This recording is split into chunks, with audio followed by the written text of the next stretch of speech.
नमस्कार दोस्तों, आज मैं ये अपनी इंट्रोडक्टरी वीडियो आपके सामने प्रस्तुत कर रहा हूँ। सबसे पहले मैं अपने आप को इंट्रोड्यूस कर देता हूँ। मेरा नाम सुनील कुमार गुप्ता है।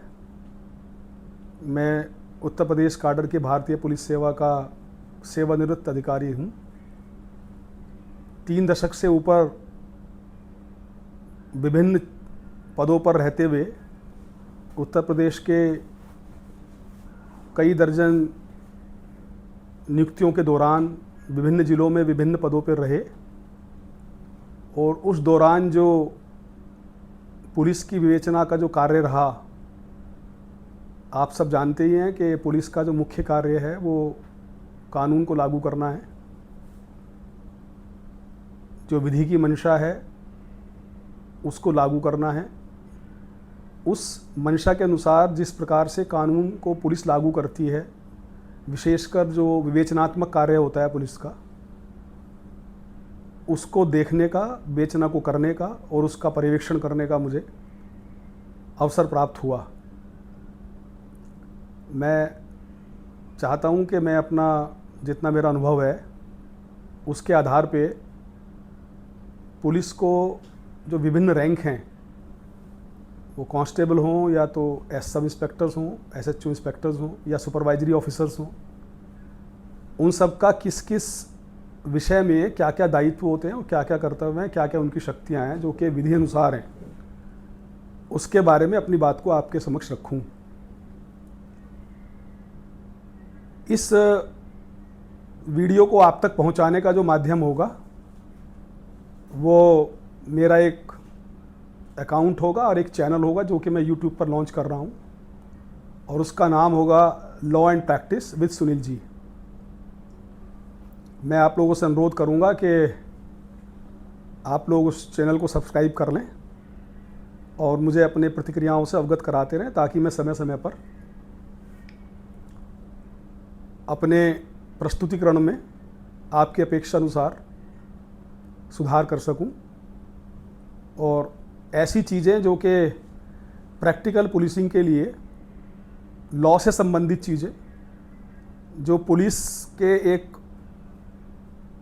हमारे आम कर्मचारी को, आम अधिकारी को समझ में आ जाएं, उसको एक बहुत ही सरल सहज भाषा में प्रस्तुत कर सकूं, ऐसा प्रयास रहेगा।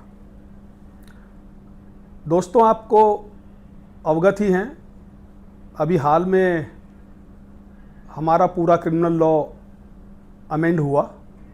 अमेंड क्या हुआ है, इनफैक्ट नया कानून आया है जिसमें 3 मुख्य जो आपराधिक न्याय के जो 3 अधिनियम थे, इंडियन पेनल कोड जिसको पहले IPC बोलते थे, भारतीय दंड संहिता, उसकी जगह भारतीय न्याय संहिता 2023, CRPC दंड प्रक्रिया संहिता जिसको पहले कहते थे उसकी जगह BNSS भारतीय नागरिक सुरक्षा संहिता 2023 और इंडियन एविडेंस एक्ट जिसको भारतीय साक्ष्य अधिनियम कहते थे उसकी जगह भारतीय साक्ष्य अधिनियम 2023 लागू हुए, जो कि विगत वर्ष 2024 में 1 जुलाई से पूरे भारतवर्ष में लागू हो चुके हैं। यद्यपि विभिन्न प्रदेशों में केंद्र सरकार के भी अथक प्रयासों से और राज्य सरकारों के अथक प्रयासों से, विशेषकर उत्तर प्रदेश की अगर मैं बात करूं तो यहाँ भी अथक प्रयासों से सभी पुलिस कर्मियों को ये प्रयास किया गया था कि इसके संबंध में मूलभूत बातें विभिन्न माध्यमों से छोटे छोटे प्रशिक्षण कार्यक्रम चला के बताई जाएं। लेकिन फिर भी चूँकि कानून एक बहुत बड़ा विषय होता है, उसके बारे में तमाम ऐसी चीज़ें होंगी जो आपको काम के दौरान आप सीखेंगे और काम के दौरान आपको पता चलेगी। तो मेरा प्रयास रहेगा कि मैं जो चेंजेस हुए हैं नए कानूनों में, उनके बारे में आपको टॉपिक वाइज जब जिस टॉपिक पर मैं आपसे बात करूंगा उसमें क्या चेंज है, पहले क्या था, अब क्या हुआ है, क्या अपेक्षा है कानून की, इस तरह की बातें आपसे करूं। और मैं ये भी आपको बताना चाहूँगा कि जो नए कानून का जो सबसे मुख्य, जिस चीज़ पर सबसे ज़्यादा जोर है, वो पहले जिस तरह से हमारा जो कानून था वो एक्यूज्ड ओरिएंटेड था या पनिशमेंट ओरिएंटेड जिसको कह सकते हैं, वो अब न्याय केंद्रित हुआ है, नागरिक केंद्रित हुआ है, विक्टिम केंद्रित हुआ है। जो पीड़ित है उसकी तरफ उसका झुकाव हुआ है। इन नए कानूनों में तकनीक के प्रयोग को बहुत ज़्यादा महत्वपूर्ण स्थान दिया गया है, इस बात का हमें ध्यान रखना है। इसमें समयबद्धता को ध्यान दिया गया है, इस बात का हमें ध्यान रखना है। और ये समयबद्धता दोनों पर लागू की गई है। समय के अनुसार कई सारे हमें अपने दायित्व पूरे करने हैं विवेचना के अंतर्गत, और ना केवल पुलिस को एज ए जांच agency, as a investigation agency, बल्कि कोर्ट्स को भी ट्रायल के दौरान कई एक मामलों में, कई एक बिंदुओं पर मान्य न्यायालयों से भी अपेक्षा की गई है कि वो उसको समयबद्ध रूप से उन मामलों का निस्तारण करेंगे।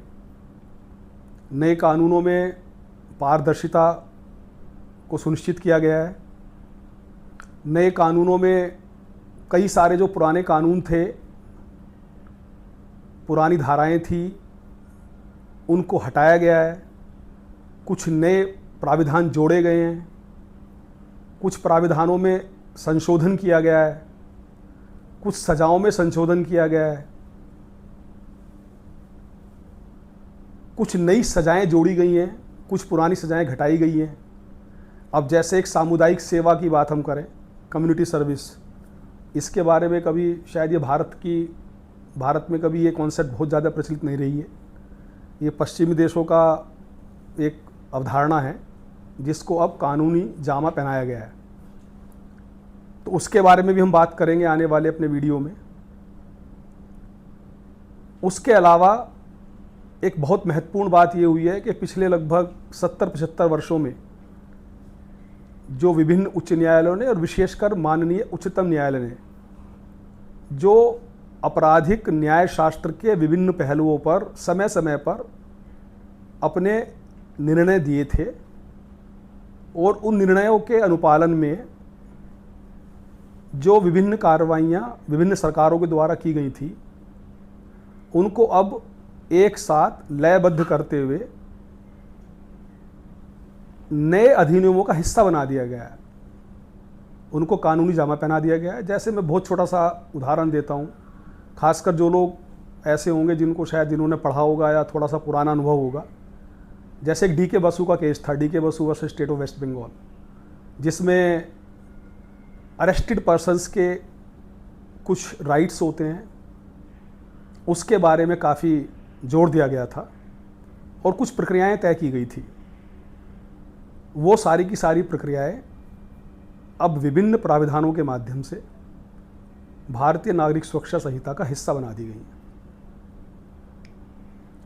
तो जितने महत्वपूर्ण निर्णय रहे माननीय उच्चतम न्यायालय के, उनको इन कानूनों के तीनों अधिनियमों के माध्यम से इन अधिनियम का हिस्सा बनाने का प्रयास किया गया है, ताकि उसमें और स्पष्टता रहे। प्रयास ये भी है कि जो कानून की भाषा है वो सरल हो, ये पूरी तरह न्याय केंद्रित हो, समयबद्धता सुनिश्चित की जा सके, तकनीक का और से अधिक इस्तेमाल हो, और साथ ही साथ इसमें अभियुक्तों के साथ भी जहां कई मामलों में प्राविधानों को, सजाओं के प्राविधानों को कड़ा किया गया है, वहीं और अधिक पारदर्शिता सुनिश्चित करते हुए अभियुक्तों के अधिकारों का भी इसमें कहीं कहीं वर्णन किया गया है। एक बात मैं क्लियर कर दूं कि नए कानून आ जाने से आप लोग कृपया करके, खासकर जो अभी हमारे उत्तर प्रदेश में 60,000 से अधिक पुलिस के आरक्षियों की जो भर्ती हुई है और जिनका प्रशिक्षण अब शुरू हो रहा है, तो उनके लिए विशेष रूप से मैं कहना चाहूँगा कि नए अधिनियम आ जाने का तात्पर्य ये नहीं है कि हम पुराने वालों को भूल जाएंगे, क्योंकि अभी जो विभिन्न माननीय न्यायालयों में लंबित मुकदमे हैं वो सारे के सारे पुराने कानूनों के तहत ही दर्ज किए गए हैं, पुराने के तहत ही उनमें ट्रायल चल रहे हैं और पुराने के तहत ही उसमें फैसले आएंगे। 1 जुलाई के बाद की जो पंजीकृत FIR हैं उसमें नए कानून के प्राविधान और नई प्रक्रिया BNSS के प्राविधानों का पालन किया जाएगा। तो जब आप लोग थानों पे जाएंगे और आने वाले समय में जब आप सेवा करेंगे तो आपको ये ध्यान रखना होगा कि जो पुराने मुकदमे हैं उनकी भी आपको कंटेंट्स का पता होना चाहिए कि उसमें जो धाराएं थी, जो उसमें सेक्शंस थे, उसका क्या मतलब है, वो भी आपको जानकारी होनी चाहिए। मुझे उम्मीद है पूरी कि इस बारे में जो हमारी जो जहाँ आपके प्रशिक्षण होंगे वो सब लोग इसके बारे में ध्यान देंगे और ये सब सुनिश्चित किया जा रहा है। लेकिन आपको भी खुद से ध्यान रखना है। ये बात सही है कि जो वर्तमान में जो अभियोग पंजीकृत होंगे उनकी पूरी प्रक्रिया नए कानूनों के हिसाब से, नई प्रक्रियाओं के हिसाब से ही संचालित होगी। तो अभी मैं केवल इस परिचयात्मक वीडियो में अपनी बात को ही विराम देता हूँ। आपका बहुत बहुत स्वागत करता हूँ और आपसे पुनः एक बार अनुरोध करता हूँ कि आप law and practice with Sunil ji इस चैनल को आप सब्सक्राइब करें और अपने कमेंट्स भी दें और क्या आपकी अपेक्षाएं हैं ये मुझे बताएं, ताकि मैं आपकी अपेक्षाओं पर उसके अनुसार सुधार करते हुए इन सब संवाद को और अधिक उपयोगी बना सकूं। मेरा प्रयास यही है कि जो पुलिस की कार्यशैली होती है उसमें चूँकि हम लोग कानून को लागू करने वाली शाखा हैं, तो हमें कानून का ज्ञान, उसका बोध सुगम्य और सरल भाषा में ज्ञात होना बहुत आवश्यक है। और इसके साथ साथ मैं समय समय पर जो टॉपिक्स हैं, अलग अलग टॉपिकल जो क्रिमिनल लॉ के जो अलग अलग सब्जेक्ट्स रहेंगे, जो टॉपिक्स रहेंगे, उन पे ही बात करता रहूँगा। और ऐसी बातें करना चाहूँगा कभी कभी जिसमें एक आम नागरिक के पुलिस व्यवस्था को जानने के बारे में जो आम नागरिकों की उत्सुकताएं होती हैं, कोशिश करूँगा मैं उनका भी जवाब दे सकूँ। बहुत बहुत धन्यवाद। जय हिंद।